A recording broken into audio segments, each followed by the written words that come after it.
have an exciting morning and an exciting afternoon planned, so we'd love to see you throughout the day. And we'd also just like to thank Pretty Little Details, who has styled our lovely stage today. She is on stand B54, but enough about me, let's move on to the reason we are here. So we are going to be chatting all about your videographer, your content creator and your photographer. Who do you need? What do you need? Do you need them all?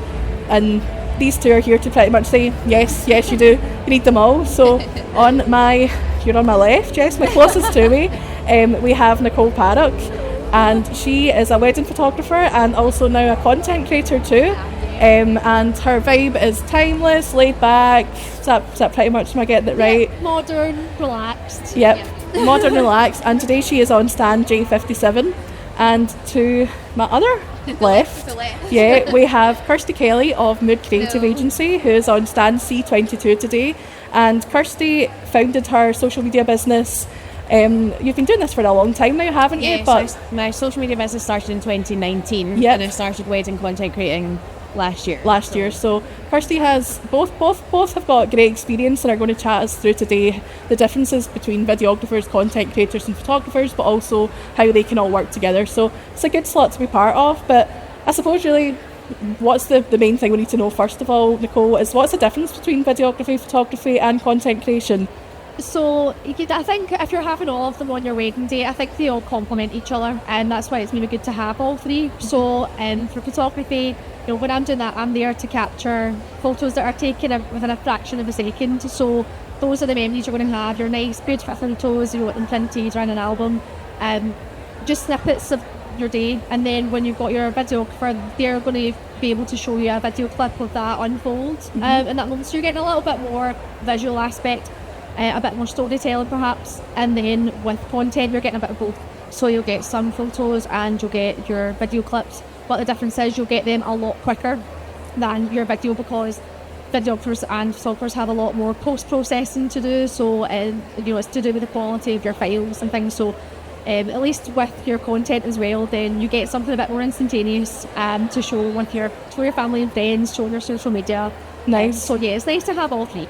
Totally. And Kirsty, would you agree then? What is the kind of turnover for content? Like, how quickly are you guys doing that? Yeah, so on the day after your wedding, 24 hours after, you'll receive all of your raw content and all of your edited images, and then the 5 or 6 highlight reels, they've stopped now, they were playing on the TV. The highlight reels is up to 48 hours. So within 2 days after your wedding, and you'll receive all of your content.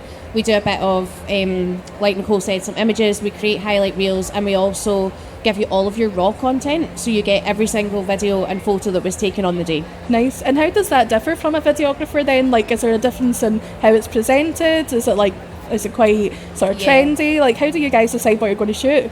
So a videographer, they're filmmakers, so they'll give you an amazing, really high quality video that's set. So there's a perfect example, actually, I'm just going to show you quickly. A content creator will film it portrait, and it's made for your phone. It's made to share with people and share on people's phones.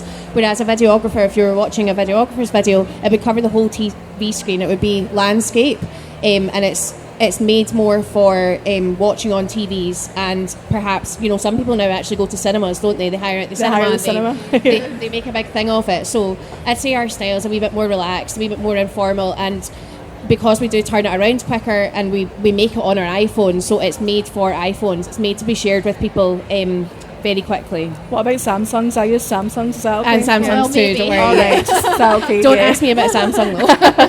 And Nicole, obviously you do both then, so what's it like? Like, what's the benefits of having multiple professionals on the day? Like, how does that work?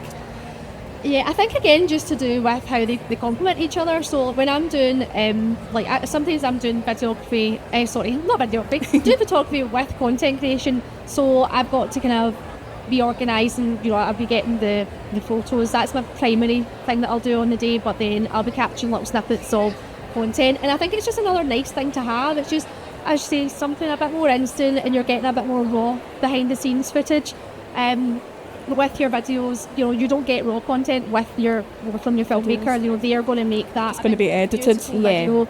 And you still get that with content, but at least you can look back at all the little snippets, and you get to hear maybe like, if there's a wee funny moment, then you get to listen to that back. Yeah, a wee candid moment. That little clip before it's edited. So I think it's really nice to have all. To have. And would you kind of say the same? Yeah, is that? Yeah, 100%. I always say, like, you know, your videographer will be with you, for example, for your bridal prep in the morning, so your photographer and your content creator, and your professional video is amazing, it's emotional, it's really nice to have to watch back, but you'll only get maybe 30 seconds of your morning in that video clip, whereas we'll give you a highlight video with that as well, but you'll also get all of the video clips that we're taking in the morning, and you can do what you want with it. If you want to edit your own videos, or there's, you know, 2 30-second clips that are quite funny that you want to share with your family and friends, you can do that too. So it's just, we add a little bit of depth to what a videographer provides. Yeah, I think it's nice as well because you do all work hand in hand. Yeah. I suppose too, like, people might be kind of wondering, like, how do you all make sure you get the right shot? Like, do you work together? Do you guys chat to each other as suppliers? Like,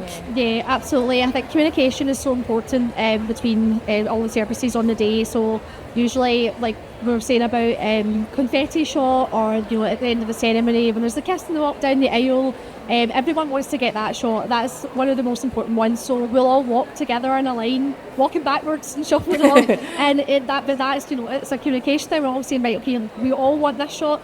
Or maybe during the ceremony or speeches, a videographer, for example, or a content creator might have, like, maybe more than one camera, and so then say I'm walking around doing photography, I might be like, right, I'm going to need to cut past your camera at some point, so they know maybe certain bits I need to cut out, me passing by, or just make sure I'm not blocking them at all. yeah, so it's just all about communication then, it's all really. about communication, yeah. and that makes it a more seamless process. Yeah, and I suppose for you, like, doing this solely then, like, do you quite enjoy working with other suppliers as well? I love it. I absolutely love it. Photographers and videographers as well, we always try and make sure that they get the prime shot. You know, they're setting the scene and they're getting the scenes, and we're trying to get all the kind of wee in-between bits and the behind the scenes. So we kind of almost work behind a photographer and videographer, or beside a photographer and videographer, to try and get content for you at a slightly different angle as well. Nice. Yeah. And kind of about that, like, angles and stuff, how do you prefer couples come to you, like both photography and sort of content? Do you rather they come with a brief of, like, right, I definitely want this TikTok, like, trend with these fun glasses and I want this, or do you just guys just, like, I see a moment and I'm going to get it? Like, how do you find that works on the day?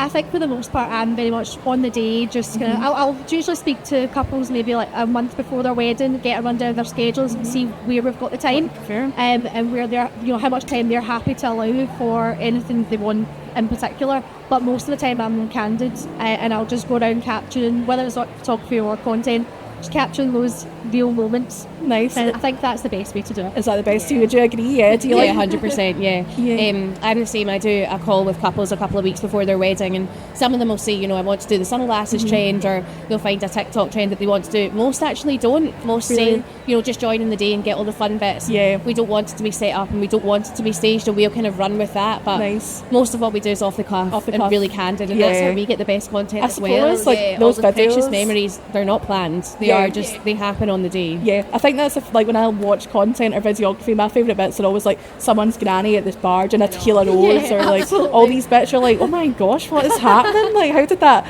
What? Like, just did not expect that to happen. But can you kind of predict? Do you think, like, for next year, like for 2025, is there going to be a particular trend, or like for photography? I suppose start with that. Do you see anything coming in next year, or it's all about style, isn't it? It is. I think there's so many different trends out there, and when you look on Instagram and everything, because the moment you start looking at one wedding thing on Instagram, Oh, your algorithm the algorithm's gets got you, It's gets just turning you. out all the wedding content, and yeah, I think there's so many different ideas you can do, but I think the most important thing is people making their own traditions. I find that now people are doing it their own way, and I think that's the best way to do it. You know, everyone, it's a bit of fun, sunglasses trend or whatever you see on TikTok, great, but for the most part I think just make it your own day, and you'll love it so much more. Yeah, on that. Yeah, Yeah, I definitely agree. I think every year it's getting less and less traditional, if you like. People are just running with what they want to do, which is so nice, and it's really special for us to capture as well. So I think it's really hard to predict what's coming up next, because people are just doing their own thing. So yeah, not everyone, but most people. Yeah, I think that's probably good as well, isn't it? Because I imagine there's probably quite a lot of pressure that couples might feel looking at social media just now to feel like they've got to have the certain look or the certain vibe. But if you guys are saying that people are going against the grain of tradition, is that making things a bit less pressure, a bit more relaxed for you then? Yeah. I think so. I think it's just more so for the couple themselves. I think that, you know, not bowing down to what they see on Instagram, thinking I have to have that a certain style. like it depends on yourself. It's your own personality, so put your own personality into your wedding, and you'll have the best time. Yeah, I suppose that is like a thing. Is it just, can you see the couple's personalities on the screen when you're editing things? 100%. Yeah, You get so many different styles of couples as well, don't you? You get like the cool city chic couples, and then you get like your rustic couples in a barn. You get your more like fun couples who are totally not like, not wearing a white wedding dress. They're doing what they want, and it's so special. And I think that's the nice thing about the style that we do is you don't go in with a particular set plan. You just go with their flow, and I think that's how the best way to capture people's memories and their moments is to be in it with them. So so I think a lot of people do say like they almost feel like an additional guest at the wedding. I take it you build up really good relationships with couples as well, Kirsty. 100%. I always try and make sure I am like, I always say to my couples, I want to show your day through a guest's eyes, so I try and act like a guest. Not like, drinking, so you're also with the granny doing the tequila shots? No, not yet. No, so I just kind of like blend in with the bridesmaids and make sure I'm a helping hand on the day as well, and make the bride and groom feel comfortable. That's the most the most important thing, because the more comfortable they are, the more relaxed they are, and the better the content. Would you say the same? Can you kind of tell when people are quite relaxed in their images and stuff too? Absolutely. I think that is the most important thing, is just letting the bride and groom feel comfortable and not feeling like they're being forced into poses and things. Just letting them just take it as they want to, do what they want in the day. And I usually do build up a good relationship with my couples beforehand, and on the day it's very much like a helping hand as well, just being there to help fluff up the dress or helping the family, anything that you can do. And usually you'll find that after the wedding everyone's really appreciative of that, and they're like, sometimes it's like, you're just like in the background and you weren't in our faces, or you were such a great help on the day, and that's the kind of feedback that you want. That's what you want, isn't it? 100%. You do want to just feel like you're kind of like a friend of the couple and a friend of the family and stuff. And in terms of like booking and stuff, I imagine you need to book quite quickly if your guys are wanting to have your services on the day. Like couples should go and chat to you, I suppose. Absolutely. I think 2025, 26 we're both really quick. So some 2027 couples coming in who are quite prepared. But so I would definitely say book now. Just try and get your date. Try and get the date sorted. Because you were saying yesterday you were having people chat to you about 2028 weddings. That's like my diary's definitely that is for the note. I don't even know what I'm doing next week. Never mind 2028. I'm like, how is that? 2028 diary's not open, but we are open until 2027. So nice. And I suppose finally then, like obviously you two are great at what you do, but when people are looking to find their suppliers, like how do they find you? What's your top tips, and how do you find the right people for you?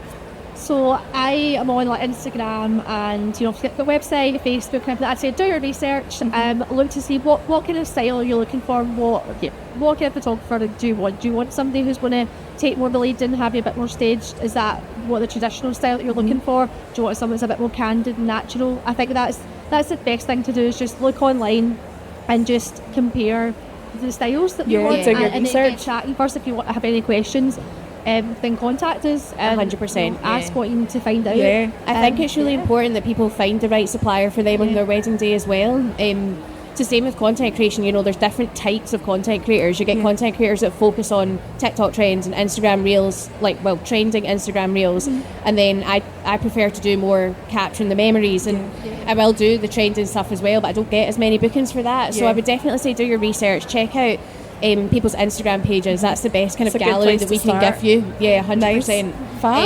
And you can, for both of us, pop over either a message on Instagram, we've got inquiry forms, or on our website. No, that's the thing, I suppose, as well. You're so you're doing content, so you're obviously wanting to see it, so you've pretty much got an excellent portfolio already, which is fab. But thank you so much. Does anyone have any questions for Nicole or Kirsty that would like to ask? I know it is, we're putting you on the spot, so don't stress, but you can. You've answered. I mean, that's good. We've answered all the questions. That's it. You're doing your job right. But thank you very much. You can catch Nicole on stand J57 and Kirsty on stand C22. So if you've got any questions for them, go and see them, go and book them, go and get them to catch a TikTok for you. Do what you need to do. But enjoy the rest of your day. Thank you so much. Thanks so much for coming. Thank you.